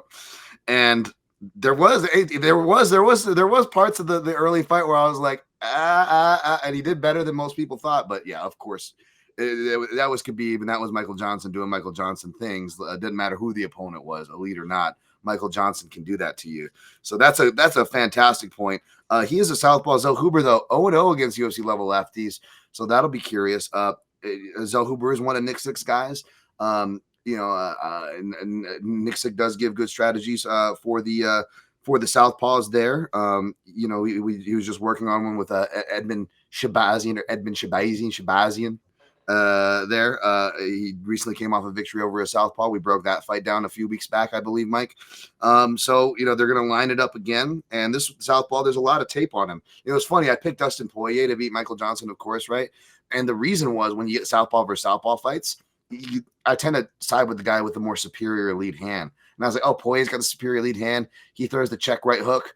And Michael Johnson really didn't throw too many of those. I'm like, and that was a specific reason I picked him. And sure enough, Michael Johnson not only wins, but he wins from the check right hook for the exact reason I said he wasn't going to win. So Michael Johnson will do it to you on both sides, folks. I'll pick Zellhuber, but I'm probably going to just be staying away from this fight, Mike. Yeah. All right. Next fight on the prelims. This one's exciting. I feel like the MMA gamblers are growing tumescent for this one, but I can't make fun of them too much because, spoiler alert, I may be on the same side as them. I'll let you figure out the side, Mike. We got Lock Dog. Vinicius Oliveira is your favorite, minus 155. Comeback on Kyler, the Matrix Phillips, plus 130. Totals 2.5 rounds, over 2.5, minus 200, under 2.5, plus 160. Seems like they're somewhat slightly favoring the over there, which I think actually is a stronger chance of hitting than not. But I may have spoiled my side to you, actually, now that I think about this, Mike, to full transparency. But what side did you end up on for this fight? This is where the train ends. Okay, here we go. The train ends. This is where the distance. Right? I know who you're on. You're on Oliveira. I get it. Look, so here's the thing with this fight. I'm not going to go into nuts and bolts, so too much nuts and bolts, but I'm going to say this is what this fight's going to boil down to.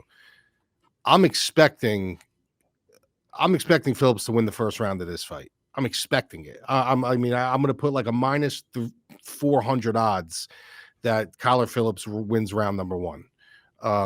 If it gets to round number two, this is where you have to start being concerned if you're a Kyler Phillips backer. He starts to kind of shift and he starts to kind of change, and the cardio isn't quite there as it once was because he put such an odd pace on. But this is another example of a kid who he can fight traditional. He can have a goofy footed style. He can be a little bit matrixy, and he can be hard to figure out, in the beginning. So I think, bonus goes right to him and Kyler Phillips. Now, if his cardio holds up, now you're looking at a situation where Oliveira is going to have to storm back, and he's either going to have to finish the fight, which he has done in the past. We've seen how this kid just keeps moving forward, or he's going to have to win 2 straight rounds against a kid who's somewhat tricky and very athletic and very he's very indescriptive. It's very hard to kind of like put a pin on his style and say this is exactly what he does good, because he kind of changes things up a lot. He's very interesting. He's an interesting fighter to watch. He reminds me of a who's the guy who passed away cancer? Elias Theodorou. Yes, he reminds me of him a little bit, stylistic wise. I'd say a little bit more athletic and stuff like that, but I think if he gets out of that first round and he wins that first round, which I am expecting him to do it, I think it's all going to boil down to his fucking conditioning. That's what I think. I think if he's going to be able to keep pace and keep serve, I like his chances to either win those 2 rounds and stay safe. But I think the danger zone for this fight for Phillips is that round number 3. I can see him losing steam. I can see him going back on his back foot, running out of some tricks, and Oliveira just applying that pressure and applying that pressure and applying that pressure and pulling the fight down the stretch. But I'm going to go with the dog here. I'm going to trust that he wins that first round, and I'm going to trust that he does enough to play like the cat and mouse game with him and hold serve. So give me Kyler Phillips by decision. All right. Well, I think we got to do a shot bet on this one, man, because at the very least, especially because Luck Dog is, was one of my biggest plays. If I lose it, I'll be able to soothe the pain with a nice shot. How does that sound, Mike? Does that sound like a shot bet kind of a fight for you? Yeah. Yeah. Maybe we'll do a couple shots. Yeah, we'll see. We'll see on this one. But I'll just say I'm a big fan of Luck Dog. I know, usually I'm like the guy who, the contrarian in me, like back when like Figueiredo was in his prime at 125, like I was like, dude, you guys got to stop jerking Figgy off. Like his dick's going to be so sore. The commission won't let him fight if you guys are just on his nuts so hard. Like, let's relax, right? And I was getting kind of those same vibes with Luck Dog, but I'll tell you, I'm in line too. I'm in line. I don't know if I want to, necessarily do any of that stuff to Luck Dog or there. I just want him to cash my bet, to be honest. But yeah, I'm a big fan of this guy too, as far as being in the fan line of him. I think he's insanely, I'm not too familiar with his camp in Brazil, but he is insanely well trained. Like I look at where his head position's at, his wrestling, his scrambling, his wrist controls, and then he's doing stuff like the Rabona kick, if I pronounce that right. Shout out to my guy Ghost Phantom. He is one of my favorite animation outlines of his that he does. Phantom Punch breakdowns over on Substack. Good subscription over there if you're over on Substack. And, check me out at Dan Tom MMA, where I'll post my picks and plays on the Fluid Thoughts section for free for you guys at least 24 to 48 hours. I try to aim for 48 hours, obviously, before the fight. Usually is when I get that up. If you don't want to wait for my fight day stuff. But yeah, Luck Dog looks really well trained. And he does that, he's got an insane striking flow, really good eyes in the pocket, very active. He actually has a decent jab when he uses it. Whereas Phillips, and this is funny because I was saying, like, I don't even hate your Phillip picks, because I was telling you, Mike, like, this was the one fight I think we did talk about prior, where I was like, this is usually the side I'm on. You're giving me the more experienced guy in Phillips. He throws a lot of volume. He's a big minute winner, which I'm a big fan of, right?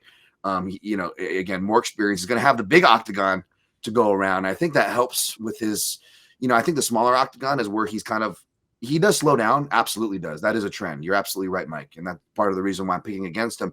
But I would argue in Phillips' defense, I think he does better at not slowing down in the big cage, because he has more room, a little more of that breathing room, right? Less of that panic, which I'm not saying, guys are having panic attacks in there, but even just that like 1% panic starts to climb as the fight goes on. It adds to your gas tank, that intensity of always having to be in exchange range with a small cage. So there are things to like about the Phillips side. However, again, he does tend to slow down. And even though I'm a big minutes winner, and this is where I got to look at my biases, right? Where again, usually I'm like the hater of the Lock Dogs, the new guys on the scene. Now you're going to throw them a big chalk. This is where they fall, baby. And this may be where Lock Dog falls. Don't get it twisted. However, he is a dog. This guy fights for your money, whether he's the favorite or the dog, which I love. You always want somebody who fights for your money. And he is not exactly like a low volume guy, even though he's an impactful guy that sometimes, to Mike's point, yeah, a lot of his fights, can come down to the third round, right? And this one may come down to the third round too. However, he's proven himself there. And I believe the reason why it's come down to said third round is because you've had fights where, like, even the Bernardo Sopai fight, where it maybe didn't come down to the third round, he was already going to be winning that fight. But like you got to remember, a lot of these fights were shorter notice, last minute opponent changes. He's fought through injuries with Said Nurmagomedov. He had a pop rib where he was like in pain between rounds, and then like, oh, is he getting better because he's fine in the third? And then as soon as the fight ends, he's in pain again. You're like, dude, this guy's passing the tests. He's injured, short notice opponents, tough stylistic opponents. I mean, Ricky Simon, Vato. I mean, and then you're like, second UFC fight. That's serious. And Ricky Simon, say what you will, the dude has shown he's not done yet either, right? Still going to knock out prospects right after that. But Ricky Simon changed a lot. Ricky Simon isn't the Ricky Simon that we saw when he first, it's a nasty spam takedown guy. He fell in love with his hands for a while. And then he kind of seemingly worked his way back a little bit. But listen, I'm with you. That's one thing I didn't bring up was the Said Nurmagomedov fight, and that's the trend. That's the way I see this fight going down if Kyler Phillips loses. Said has a good first round. He comes, and then all of a sudden he slows down, and Oliveira just starts putting it on him. And he could steal. That's a great analog. Yeah. You're right. That's a great analog for the matchup, and it doesn't mean it's going to go the same, right? Like this one, you get Kyler Phillips. It's probably going to come down to like a swing round 2 because I don't really see either of these guys finishing each other. To your point, that it's going to really be that swing round 2. So perhaps it's silly. Like if he's winning at a clip that Mike says, maybe extra don't follow me off this cliff. You know what I'm saying? Or if you do want to follow me off the cliff, like, don't pull the trigger, even though I got a decent number at minus 148 and I put 2.5 units on that. Basically, he'll pay off my round robin. That'll probably, again, we know how my round robins go. I'll get one leg. I'll be deathly close to one other leg, and I'll have should have gotten another leg, right? Anyways, hopefully Lock Dog will cover that. But I usually lose my between the big moments guys, and that's the way the judges have been kind of geared, right? Especially you got the guys like Ben Cartilage, who even though I'm on the wrong side of him a lot, I'm a fan of. He's like Jason Herzog. He's an elite in his position, but those guys will get swayed by those big moments, and I just feel like Lock Dog will have more of those. And not that Kyler Phillips doesn't have power, like the dude has some legit pop as well, by the way, in his kicks and his punches. Like he's gonna have some moments too. Don't get me wrong. Like it's not all, as I like to say, shout out to the heavy hands guys, not all like leaf blower style offense. But it can be rote, and I think that the more eye-catching offense is probably going to be Lock Dog. We'll see. But let's go shop that, Mike. Let's do it. I love it. All right. Next fight, we got Marvin Vettori. Italy, baby. He's one of my favorite Italians, Marvin Vettori. Plus 175. We got Brendan All-In Allen, minus 210. Totals over 2.5, minus 285. Under 2.5, plus 225. Spoiler alert, this is the over I like. I'll save the side. Which I'm not too committal on. I'm still like running enough tape for a side. I know enough, and I've done enough to where I like the over, Mike. And before I toss it to you, I won't toss it to you completely blind. I'll give you the southpaw stat. Of course, Marvin Vettori is the southpaw in this matchup. Brendan Allen is actually 8-2 against southpaws. I still have to do a southpaw report because his also feels like a very Kevin Holland southpaw report, where a lot of those were grappling determinant fights. So I don't know how much weight you want to put in the stats, but again, 8-2 is not too shabby against UFC level southpaws, dating all the way back to his regionals. Mike, what do you got on this one? Yeah, Marvin Vettori is a guy who I had high hopes for, just for the mere fact that he was Italian. We don't have a lot of great Italian fighters. We had like Miranda Borello come in, and we had all these people that were Italian. I figured maybe this could be our guy. And he's good. Marvin Vettori is a good fighter, but I have a big problem with him as far as his evolutionary series. Like he just hasn't really evolved. Like he is what he is. He's going to fight for your money. He's got a huge head. He's got a granite chin. He's got, decent wrestling. As big as he is and as solid as he looks, he doesn't have a lot of pop in his hands, but he is voluminous. He does have good conditioning. Like there's a lot of things to like about him, but there's also a lot of things not to like about him. And, when you look on the other side and you look at somebody like Brendan Allen and you talk about minutes and moments a lot, he's just the guy that's going to have the bigger moments. He's the guy who's got more pop in his hands. He's the guy who's, he will go for things on the ground. He's not afraid to attack. I could see, Marvin Vettori being in the pocket with him. And while he's trying to, pick, poke, and prod, Brendan Allen's really trying to make things happen, and my issue with Brendan Allen, sometimes he gets tired. And you don't want to get tired against someone like Marvin Vettori, even though he doesn't have a ton of pop in his hands. It's the volume that can start getting it to you. It's, maybe he gets a takedown. I look at this fight and I just feel like all the check marks are going towards Brendan Allen here. Like, I really like this kid. I do. I think, listen, he's had some ups, he's had some downs, but more than not, the kid impresses. Like, the kid is an impressive fighter. He's got a very good black belt in Brazilian Jiu-Jitsu, very legitimate. Forget who it's under, but it's a very legit black belt in Brazilian Jiu-Jitsu.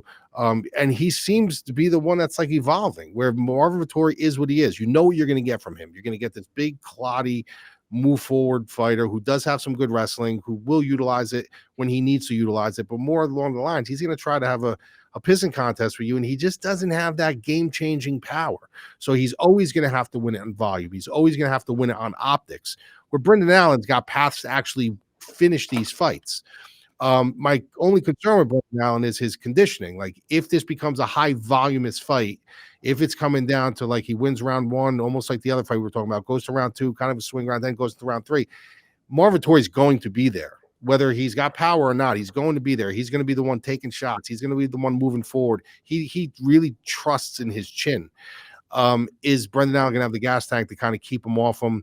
And spit fire back at him? I think he's going to. I think this is a fight that Brendan Allen should win. These guys do not like each other in any way, shape, or form. They've had issues in hotels, and these guys just literally don't like each other. So I'm expecting it to be a good fight, but I just think Brendan Allen's going to be the one coming on top with this. That's good analysis there. That's good analysis. I'm going to save a hard flag plan on the side until I go through my Southpaw report, but Allen is who I'm leaning toward. I will say, though, if you got that plus 200 opener on Vettori, if you're getting anything 2-1 or over, I don't blame you for taking a shot there, at least a small stab.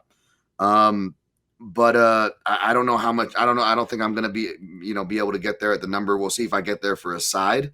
But here's my issue with Vettori is where I love it. Durable southpaws who can pressure and wrestle. Like, those are some of the best archetypes. However, Vettori, he was a brown belt in Brazilian Jiu-Jitsu, trained at King's MMA, had that, he was coming through with, Gastelum, Dariush. These guys were they're at their best under Cordero, because Cordero is one of the few good pressure fighting coaches in MMA. And I'm sure I'm preaching to the choir. You know what I'm talking about, Mike, and that was a really good combination for him. However, you see this with some fighters and it's annoying. And sometimes it's annoying because it's like a Cynthia Calvillo, where it's like your game was submissions. What striking coach got you on your back foot all of a sudden, took away your whole game, right? It's like Phil Davis. I wonder what would have happened if Phil Davis was, maybe up north in California at AKA with the pressure strikers at the time, as opposed to him being down at Alliance with the footwork guys on the outside with the Dominic Cruz. Like, you could argue it might have hurt his game there. You know what I'm saying? And with Vettori, you look at these last fights, not just the losses, you look at why he's fighting on the outside as an outfighter. So not only are you not like you're a volume guy who needs that volume, you need to go forward. It's harder to have volume. It's harder to get takedowns, and it's harder to have impactful moments when you're on your back foot. You got to be a really good, impactful, devastating counter striker, or have that kind of Dagestani game where, like, from Said Nurmagomedov to even Islam Makhachev, where you can afford to kind of play on the outside because your counter striking is good and you almost suck guys into a trap because they come in too close to close and you're wrestling in on them. Vettori doesn't have those gears, and he doesn't have those connective tissue to his game. So he's going to kind of let Brendan Allen perhaps dictate. Now, if Vettori fights smart and goes for wrestling, he should be able to do it, but I'm not sure. He's been camp jumping. He's been an American top team now for a few camps. And yeah, I don't know what's going on, what's going on there, or what his game plan is. I don't think he's a very likable guy. I've done an interview with him. I actually did an interview with him, I think 2 years ago, and he's a good interview, but he's not a very likable guy. Like, I got to be honest with you, he's not a very likable guy. By the way, just a note, the black belt in Brazilian Jiu-Jitsu is under Daniel Wanderlei, who's a 4th degree Brazilian Jiu-Jitsu black belt under Carlson Gracie. So it's a very legit black belt Brendan Allen has. Yep. Very legit black belt he has. But there was a couple fighters that they can't pop because they just get, Mackenzie Dern for a while was camp hopping because she wasn't getting along with, certain camps. You know what I mean? Like, he's just not a likable guy. Like, he's really, really not, like, from what I've got, the vibe I got from him when I was interviewing him, he was answering my questions. He was very gracious and stuff like that to give me his time. But at the end of the day, like, I was not jiving with him. You know, it wasn't jive with him. So I think there's something there with that It too. could be. I will say You Brandon know? Allen actually changed camps. He went to train up with Bilal Muhammad for this camp. He looks in really, really great shape too, especially for Brandon Allen. He usually has a bit of love in the midsection and whatnot, and he looks like he's in great shape training over there with Bilal's camp. So last thing I'll say is I just like the over on this one. I mean, especially because it's two guys that don't like each other. That's the classic, right? We've seen it since Rampage and Rashad. Every time there's bad blood, we're going to get a staring contest or at least a fight that goes to decision that's not as action-packed as you think. It's very rare where like these guys have bad blood and they're going to throw. You know how this is, Mike. It's a tale as old as time with that. Former training partners can be the same way. Yep. So, yeah, give me the over. The over is what I have Holland and Alan Vettori over 2.5 rounds.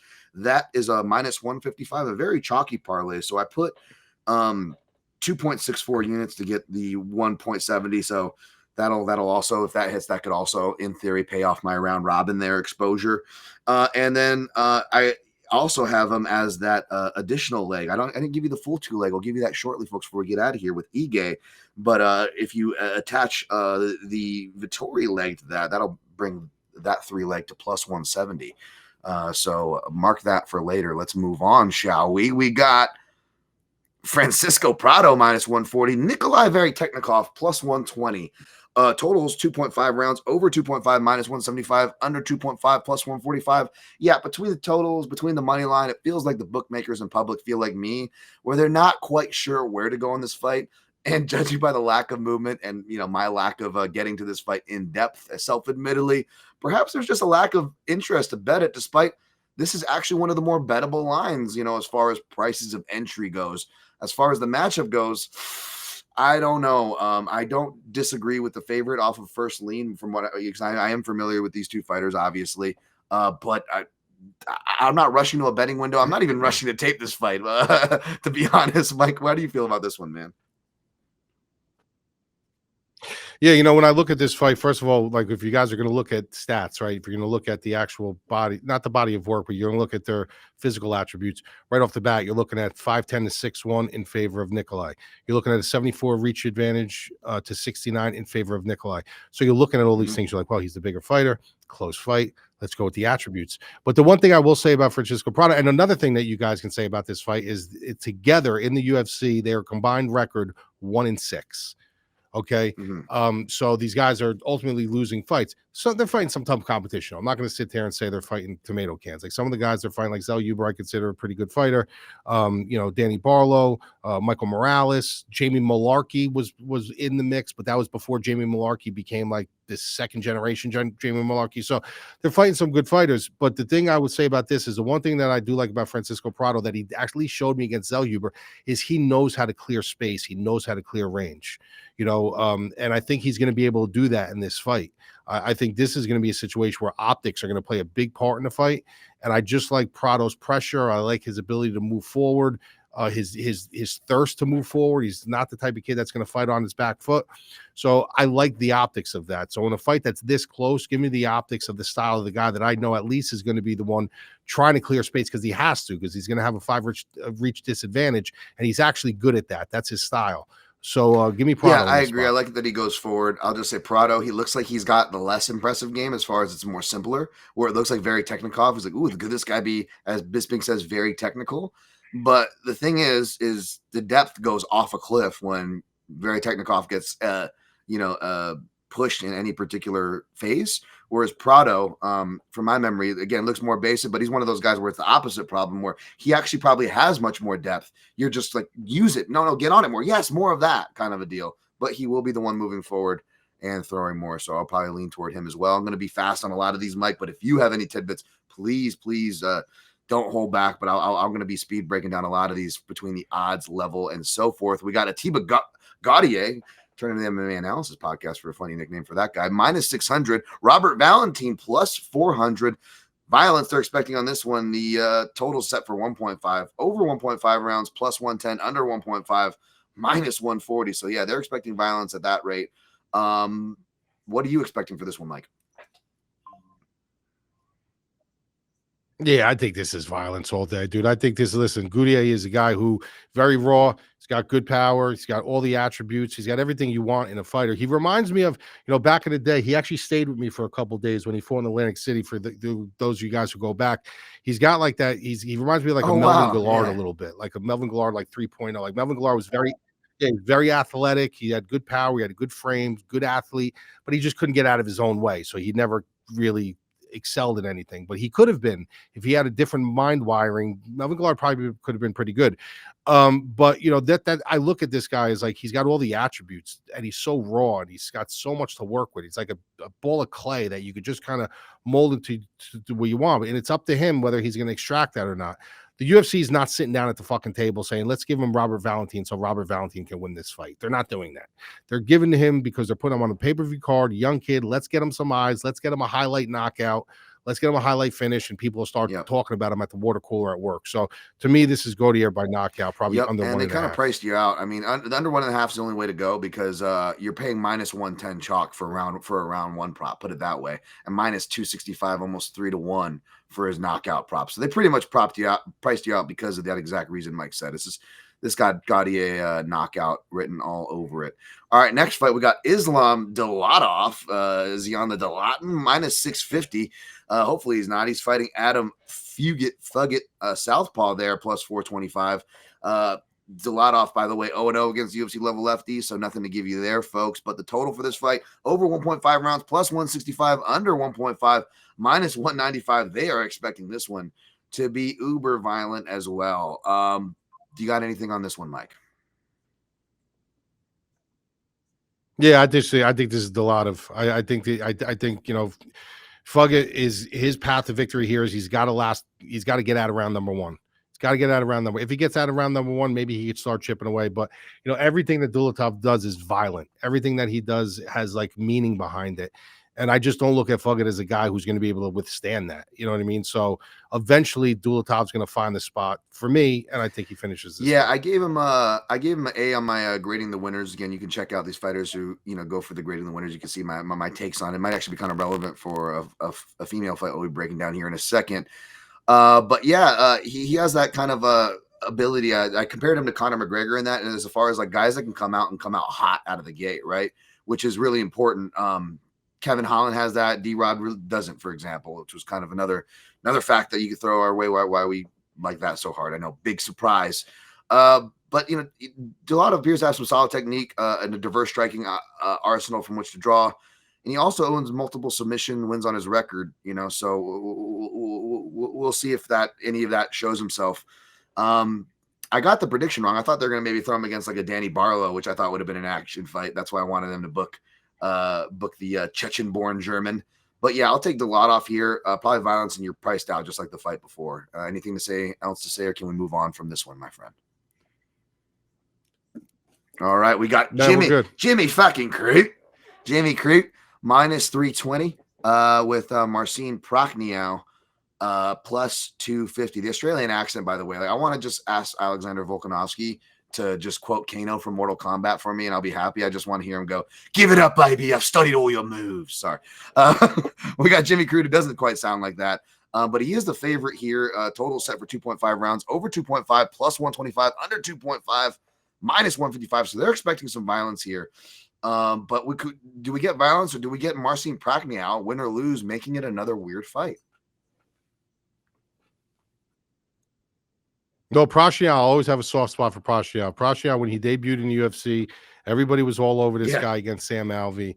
And I told my subscribers, Sam Alvey's going to knock this fucking guy out. And, are you crazy? Fucking Sam Alvey. He's a counter fighter. He throws one punch around. I'm like, okay. And sure enough, I was at my mother's house eating a bowl of pasta, and he fucking knocked down the entire Discord. Everybody who was a member at the time, we all just took down the DraftKings tournament. So cheers to Prachnio. But he sucks, Prachnio. And the thing with Jimmy Crute is he's good. Like Jimmy Crute's a good fighter, but he's just there's something about him that he can't get it fucking right. And the guy hasn't won a fight. I know he's got a couple draws in the mix, but he hasn't won a fight in 4 or 5 years. There's just something about him. I don't know what it is that he just can't hit that fucking switch. It's like he hits the light switch and it only goes up halfway. But this is a fight he wins. Like, this is a fight I do think that Jimmy Crute wins, even though you got to be careful with his chin, you got to be careful with his conditioning. He does have the grappling. He does have the ability to win this fight. I'm expecting him to win this fight. I'm actually expecting him to win this fight pretty big. I'll be curious to see the angle you attack there, because I feel like the under is playable in this fight. But I just, whether it's the under or Jimmy Crute, which I both believe, I think Jimmy Crute by finish. But Prachnio just has such a weird record where it's like, it's almost one of those records, you know what I'm talking about, where there's certain fighters or certain fights where it's like, don't even go look at that when you do your tape study. That's not only is it not going to help you, it's probably going to hurt you. It's going to throw you off, right? There are certain fights that are so weird, like, don't even look too deep into it. And Prachnio's record's full of that.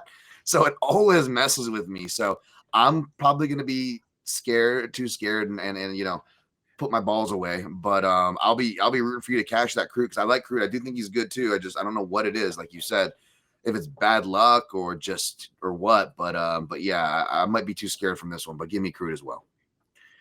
All right, next fight, we got Ryan Superman Spann minus 225. Kind of scary to see that number next to him, no matter who he's fighting. He is fighting Lukasz Brzeski, however, plus 185. Totals are set for 1.5 rounds, over 1.5 plus 140, under 1.5 minus 170. What do you got for this one, Mike? Yeah, so Ryan Spann, I'm going to let you guys a little tidbit about Ryan Spann.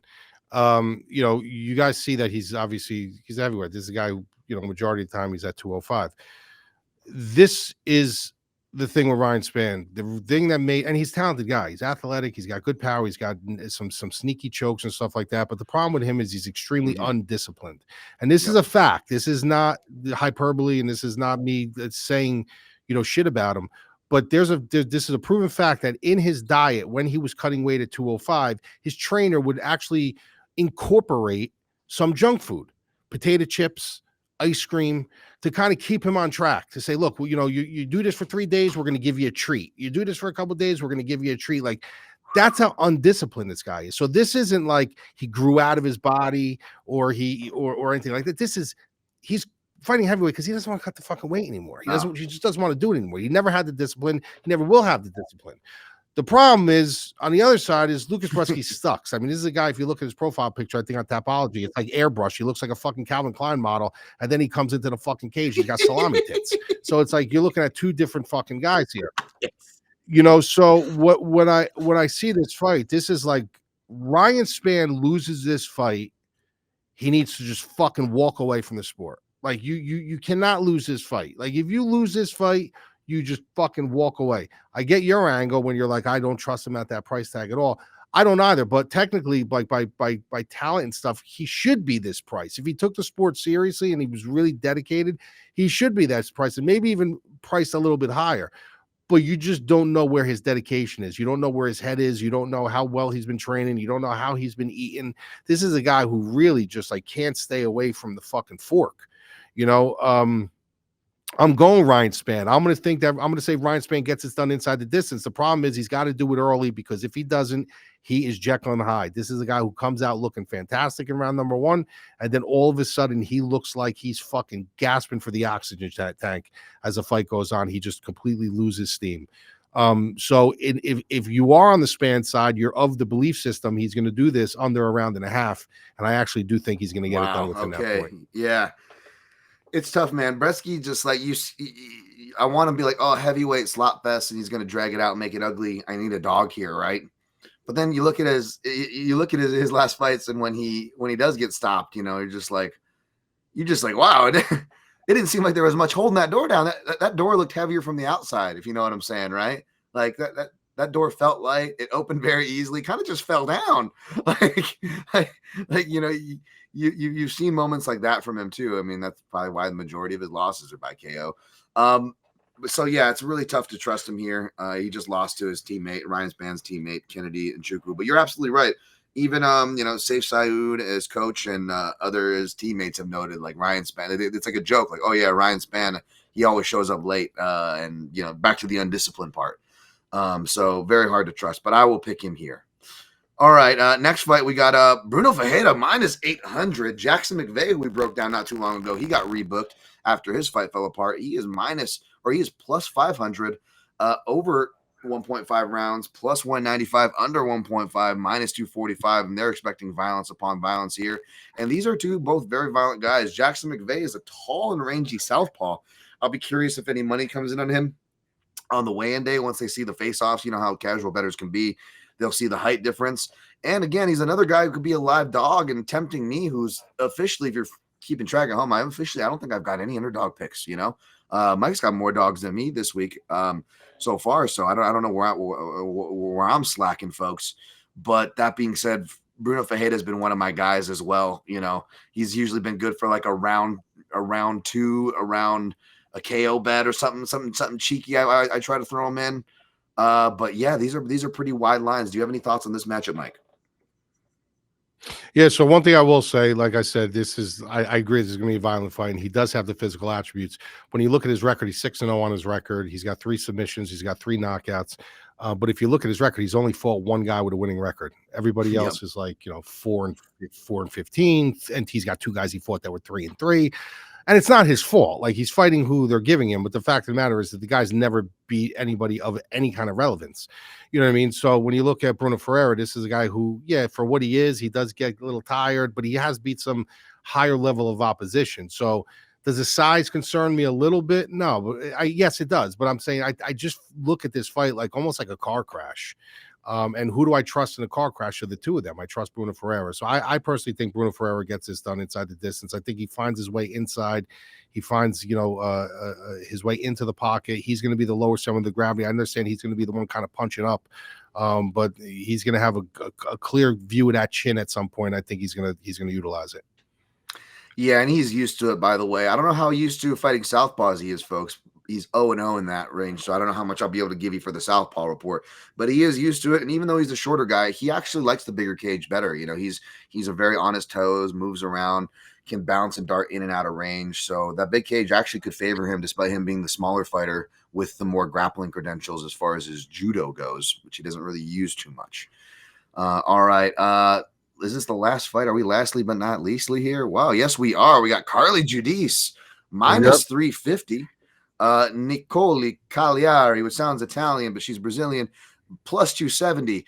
Totals over 2.5 rounds, minus 245, under 2.5, plus 195. I will say Giudice is a southpaw, but Cagliari 0-0 against UFC level southpaws. And in fact, I went to watch as much as I could of her regional fights.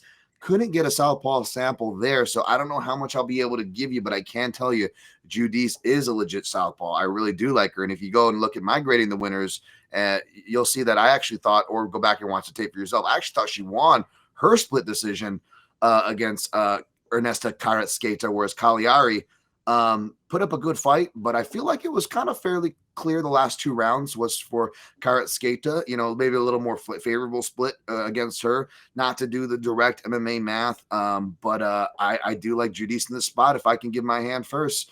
Mike, do you have any opinions on this fight, though? Yeah, I mean, this is easy for me. When I look at this fight, you're looking at like what is the path to victory for both for Cagliari, and it's really, she's got to get this fight to the ground. She's not going to be able to keep up with the volume of Giudice. Giudice, if you look at her numbers with the amount of volume that she shows, it's fucking ridiculous. She's very active. She's constantly throwing. She's constantly staying busy. She's constantly trying to make you figure out this puzzle. And I think that's all you need to see. I mean, when you see, I'm not a big metrics or stat guy at all. I'm not right. But when you see that much of a differential where there's, one side's throwing 100 and landing 160 and the other side's landing 70, you're like, it's kind of obvious who's the more active fighter. So to slow her down, what do? You got to ground her. Does she have the ability to ground her? Yeah, she does. But is she going to be able to ground her for long? It's female MMA. It's a first fight of the night. I usually don't like getting too invested in the first fight of the night. I usually don't like getting too invested in female MMA.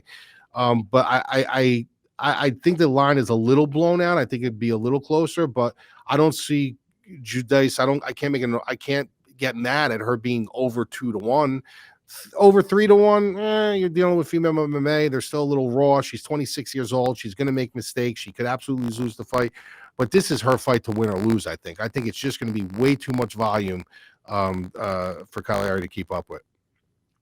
Yeah, I agree. And Mike, I know I'm preaching to the choir with you, but footwork and directionality can be big indicators for fights when you're looking at it, right?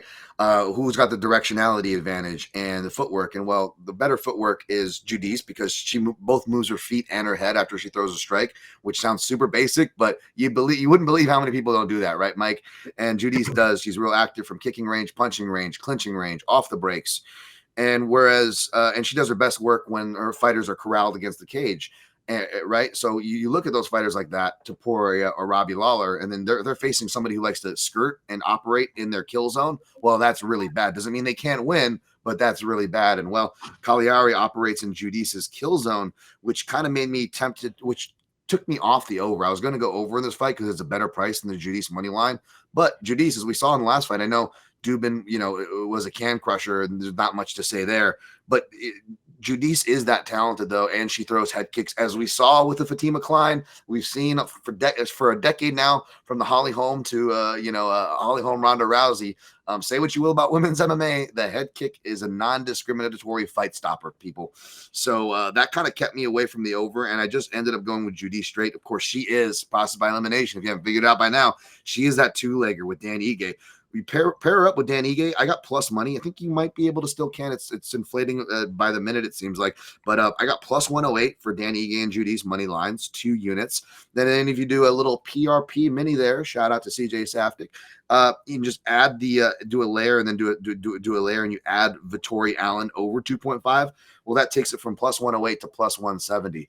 I actually put a whole unit on that. So that top line layer there, that could, hopefully bring me back close to 4 units if that cashes. And then we've got the Holland Allen Vettori over 2.5. That equals that two-legger minus 155 for the 2.64 units.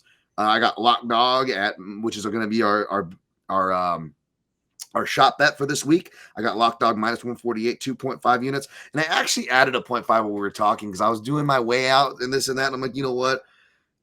I added another half unit instead of 1.5 at the one. I just went 2 units at minus 150 for Holland inside the distance. If him and Lock Dog come through, that covers that whole top line of that parlay leg that I just gave, that whole layer line, in case something falls out there. Gosh forbid. But Mike, before we tinker, shall we do a recap as we tinker with our parlay this week? And I'm thinking, because we wanted to tinker it, we didn't want to go as long with the 2 dogs, and since there's not many underdogs, how about this, Mike? Let's aim for over plus 1,000 with 3 legs, and one of the legs. 3 legs, all right. And one of the legs is probably gonna have to be money, right? All right. I had my 2. Let's go. What is it? What do we got? I had my 2, but well, no, you want 3. You want to do 3. We're not. Well, 4. I'll add the third one. I want to hear what your 2 legs are, because the plus money. I want to see if we can find some plus money that we agree on this week. So I was gonna go. My plus money was gonna be Brendan Allen to win by decision. That was my plus I money. like that. And my collar, and then I was gonna do Collar Phillips plus 3.5 as my minus. I don't know if we should have both a head-to-head, much less a shot bet head-to-head in this. You know what I'm saying? Yeah, I know. That feels kind of funny, right? I mean, not that it's not. That's actually great. By the way, that's a good bet. You want to do? That's a good bet, by the way. I'm just saying. All right. So how about? Okay. So go ahead. All right. So we'll do the. Do you agree with the Brendan Allen? I like that a lot. Decision? Yeah, I like that a lot. Yeah, I was. Right. We'll do that. I was going to suggest for a possible plus money leg, maybe like Ige by knockout, but I like that better. I think that's more probable. And I don't know, maybe we could use, it's not sexy, but could we use Ige's money line for one of the chalk legs? Or do you not want to do that? Yeah. No, yeah, absolutely. We're both on. Yeah, I think we both felt pretty good about him, and we both felt good about Holland. So what do you want? Ige by what? How does it get us if we do? What if we did money line there and then Holland inside the distance at chalk? So we got Ige money line inside the distance and then Allen by decision. How much does that pay? It's pretty safe. So you want 2 bets on Ige? No. Just is that what you're saying? No. I'm just saying maybe we use the money line instead, just a little safer. If we're pairing it up with the plus money with Allen by decision, and let's say we pair it up with like some low chalk, like Kevin Holland inside the distance, what would that pay? It's not super sexy, but I think that's super hittable. Does it get us over the plus 1,000? Yeah. So we got. We got let me see here. Where's Kevin Holland? I'm Where the fuck is Kevin punching it Holland? over Fucking- mine too. Where the fuck is he? More bets. Method. Inside the distance. Let's see if they give me a line here. Oh, wait a minute. Wait, no, that's not. Why is it? Oh, It's yeah, only yeah, showing probably the on this. I'll do it here. It's only showing. Oh, here. Wait. Exact method of victory. Oh no. Oh well, actually, if you want to do, we could do just the fight to end by knockout For which fight? Ege's? For Ege's fight? Or Kevin Holland's Holland. Kevin Holland inside the distance is -150. Okay, and So then, if you, so that'll be, and then what's the other one you want to? Let me get You're there. breaking up on me, so I can't hear that well. But what's the Sorry. one that you want to play? I just did the math on What's it. the It one that doesn't you get want us to- to plus 1,000, but it was just Dan Ige money line, Holland inside the distance, and Brendan And Allen then by Brendan decision. Allen by decision. Doesn't quite get us to Let's plus just run 1,000, that. though. Let's get on the board. Let's run it. All right, let's get on the board. We'll run that. So Fuck let's it. Let's do it. Yeah, let's get on. Let's get on the board. It's plus 586. It's not. It's Unless you not, wanna it's do- not terrible. Unless you want to throw Max in there, since we both agree on Max. We could, yeah. Let's add a line minus. Let me add -130.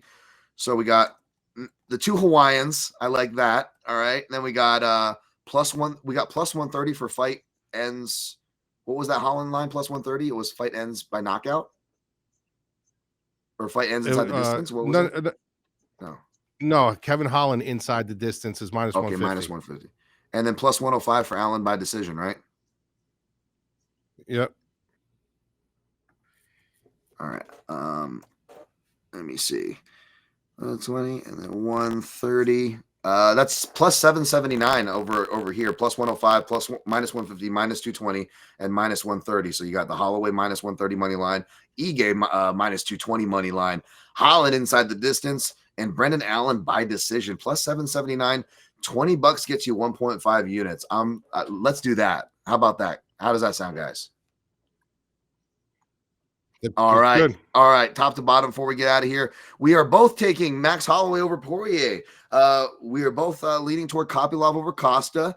Both on Holland over Rodriguez. Both like Ige over Pitbull. We both like Zellhuber over Johnson, even though the line is a bit, big there. We're split. We got some dog action. Kyler Phillips for Mike, and I'm on the lock dog, who is the actual favorite. We got a drink bet on that one, folks. And I do like your points, that angle you had there, Mike. That's really good, by the way. Even as a lock dog backer, we both like Brandon Allen. He's in the Dogger Pass parlay this week by decision. We both are leaning toward Prado over Veretennikov, though we're not too invested into that fight. Gautier over Valentin, obviously the setup there. We're also buying in on the setup for Dulatov over Fugitt. We both like Jamie Fack and Crute over Prachnio. We're both picking Ryan Spann with all the caveats that come with picking Ryan Spann over Lukasz Brzeski. Bruno Fajeda, we're taking him over Jackson McVeigh and Timothy McVeigh. What? And we're both taking the Southpaw Carly Judice over Nikolay Cagliari. Oh, Mike, anything to plug before we get out of here, sir? No, man, we're just, if you guys want some good intel as far as wagers and stuff like that, we've been doing really well. Obviously, last week I'm transparent. I send the transparent report out every single week. So if you just want to see our newsletter, go to the madlabmma.com, put your name in, and we send a thing called the transparent report. Too many people in this industry are not transparent. They only talk about their wins. They don't talk about their losses. Well, every week, whether you're a member or not, I send the transparency report out to tell you actually how we did. There's some weeks I make fun of myself. There's some weeks I have great weeks. Thankfully, we've had some really, it's been a really good last month. Dropped the ball a little bit on boxing. That was like the first losing week we had in boxing in about 7 weeks. We've been hitting like 67% clip in boxing. But again, we came back with MMA this week and we had another winning week. We only lost one bet. So, you take the good with the bad. But if you want to come, we have weekly packages, monthly packages, yearly packages. great community. We do everything from DFS to audio breakdowns to live streams before the fight. Like, you really can't have anything more. Like, everything is right there for you to get you set up for Saturday. I love it, man. That's another reason why I love you, Mike, because you're transparent, man. Not a lot of people are. You know, whether there's some rando on Twitter, whether they got the website, they've been doing the damn thing like you have for years and years now. It doesn't matter. The transparency is hard to come by, and you do that, and I appreciate that. And that's kind of what my rant for myself was earlier in the show with my betting record. You know, the public one that only tracks 2 of like the 10 plus years that I've been doing this, and I've had more winning years than not. Fortunately, you know, the 2 tracked on there, the most recent 2 terrible losing years, just kind of, you know, it's good though, because it gives people something to hate on me for. And I will say, like, I'm keeping it up, Mike, to like at least there. I always track my own stuff since day one or whatever, but I'm keeping my record up there over at Action, just as my goal to like right the ship, which is silly because I'm going to get back into the black, and all the people that were chirping at me, of course, they're going to give me my flowers, right? We know that's not going to happen, but for better or worse, I've been, you know, I've been free and transparent in this space for a decade now. I don't know what else you guys want from me. But thank you guys are the ones that appreciate, because we get way more positive than anything, especially lately. You guys have been just giving us our flowers. So I almost don't feel like I deserve it, but thank you guys. We're going to keep trying to do good for you guys here. Again, you follow me at Dan Tom MMA on all social platforms, Substack for my picks for fluid thoughts at Dan Tom MMA, MMAJunkie.com for my in-depth breakdowns. I also always do every main card fight that drops on like fight day over there at MMAJunkie.com if you ever want to track those. Home of Fight, it's a pay-per-view week, so you can see my Southpaw report over there. I'll give you the Southpaw stats on this show like I did, all that. Rewind, hit the like, comment. We'll see you guys next week. Good luck on your picks and plays, and always protect your neck. Ow, ow, ow.